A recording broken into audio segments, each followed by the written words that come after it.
Hey everybody, I'm Andrarchy, Head of Communications for Steemit, and today I'm here with Steemit's Senior Blockchain Engineer, Vandenberg. We're going to talk about what I think are really the unsung hero of the Steem blockchain, which are resource credits. Hey Michael, how's it going? Hey Andrew, it's going well. How are you doing? Good, aside from the fact that the moment you start recording, you stop being able to pronounce words correctly. And I feel like everything is coming out slightly off. Anyway.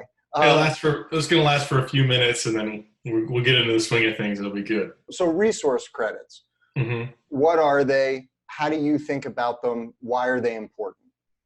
Yeah, so I think to have a good understanding of resource credits requires a little bit of blockchain and Steem history.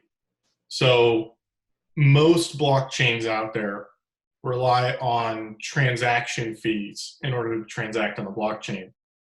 This makes a lot of sense. It's both a way for block producers to earn revenue aside from their block rewards, as well as creating a minimum barrier for users in order to transact. You're not going to transact a minuscule amount of Bitcoin if you're having to pay a fee that's half of what you're transacting. And so it's a really simple way to limit spam because it costs to create spam. When we were designing Steem, right? What? Simple idea, pay to play. Exactly. Right. Okay. And granted, this is how the entire financial industry works. There's fees if you buy stocks. There's fees when you transact on a credit card. A lot of the times, though, we don't see those fees or someone else is paying for them. But those fees are everywhere, and it limits you doing frivolous activity. Steem, when we were designing it, we knew this was going to be a social blockchain, and if a user has to decide whether they're going to pay to make an upvote on a post or pay to create a comment, they're simply not going to do that. There are other social media applications out there that are great, and they don't cost you a thing to use. So requiring that people would pay for a product, or assuming that people would pay for a product that they're already getting for free somewhere else, doesn't make any sense. And so Steem launched with a system called bandwidth, which simply limited how much each account could transact on the blockchain based on how large the transactions were. And this was all done stake weighted based on how much Steem power you had. Essentially, the more Steem power you had, the more you could transact.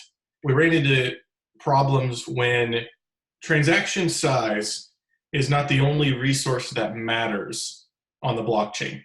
Transaction size only limits how big the actual blockchain is. However, we also have the current state size as well as the amount of time it takes to apply that transaction. Things are really simple with Bitcoin when all you can do is transact Bitcoin.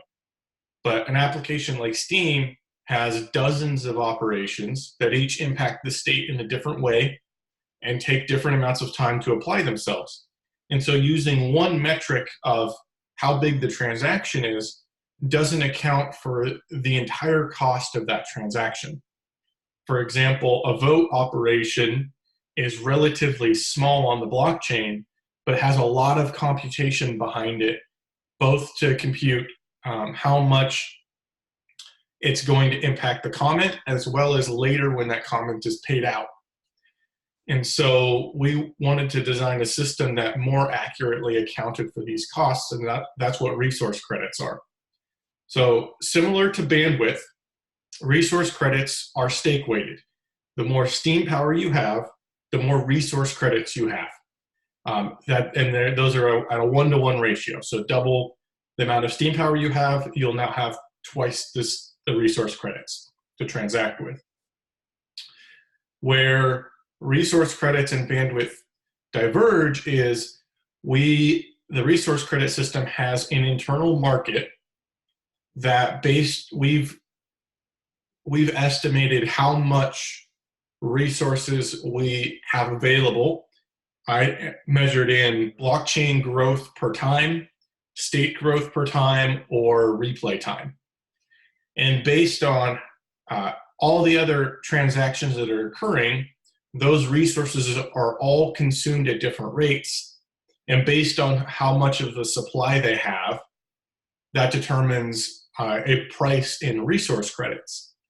And so whenever a transaction is broadcast, we have metrics to determine how big it is, how much state it's going to consume, and how much replay time roughly it's going to consume. And then we figure out the cost and resource credits for each of those resources, add them together, and that's how many resource credits a transaction requires. Well, and there's just a few things I want to clear up, because you say we compute and price, and I think there's a risk that people will think, oh, so I'm going to be paying these fees just like if it was Bitcoin or Ethereum. But I think what you're really saying is that the resource credit system is decentralized, meaning that the blockchain itself is actually doing this computation and pricing, and this market exists totally behind the scenes to dynamically regulate resource consumption on the network, so that for the users, they just think that they're using the apps for free and they're getting a pleasurable user experience. But on the back end, resource credits are doing the heavy lifting of ensuring that basically people are using the apps and the Steem blockchain properly, and any abusers or people who are attempting to overuse the blockchain are being charged the appropriate amount in RCs, and if necessary, being forced to acquire more stake. Did I get that more or less correct? Yeah, that's 100% correct. So all of this is being calculated in the background on the blockchain. And ideally, from a design perspective, we want this entire system to be transparent to the users. There should be very few occasions in which the inner workings of the RC system actually matter to the user. The last thing we want this to be is a cognitive burden on our users. And so it's been tuned in such a way that, the vast majority of cases, you'll never run into it. All of this stuff is really designed around minimizing cognitive load. And I think, this is why we can say with confidence that if you want to power your application with a blockchain that is going to deliver a great user experience, Steem is a great option for you, because we've done all of this work to minimize the cognitive load. It also ties back into a concept you brought up a lot of application specificity. And you talk about all of these operations that are interconnected to one another that result in all of this computational work. The only way to deliver a fast and freemium blockchain experience like the one we deliver is to have a blockchain that is 100% focused on these specific use cases and making sure that the whole thing is optimized to deliver on them. And when you move over to a general purpose blockchain, it has to be for everything, and it has to be fee-based, because it can't know what people are going to try to use it for. The Ethereum devs aren't going to spend all this time trying to develop RCs. They're going to say, you develop RCs on Ethereum if you want to regulate usage of your app, but at the end of the day, we're going to be powered by gas.